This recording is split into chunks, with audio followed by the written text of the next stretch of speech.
Bonjour Marilyn.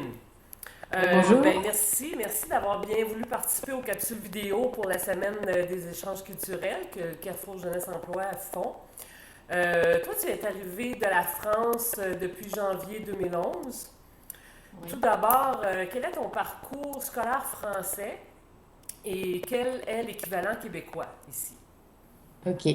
Donc mon parcours scolaire français, c'est donc un primaire qui dure 5 années en France.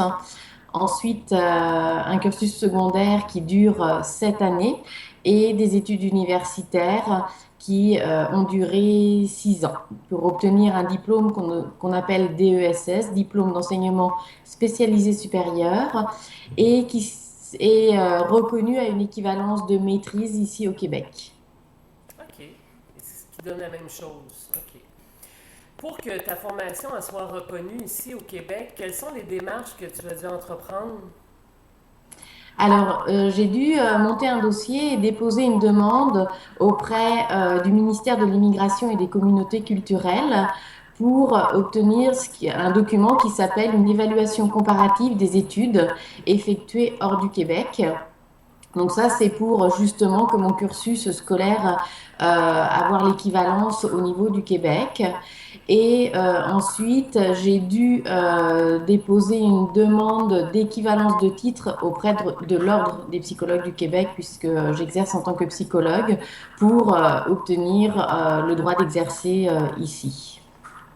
OK, ça fait quand même beaucoup de démarches, hein? Oui. Oui. C'est un parcours qui peut durer en effet plusieurs mois, le temps de faire chaque étape. L'évaluation comparative étant nécessaire pour après faire la demande auprès de l'OPQ. OK. Et maintenant que tu exerces ici ton métier, qu'est-ce que tu trouves plus facile ou plus difficile d'exercer au Québec? Alors, ce qui peut être plus facile, c'est en termes d'opportunités d'emploi.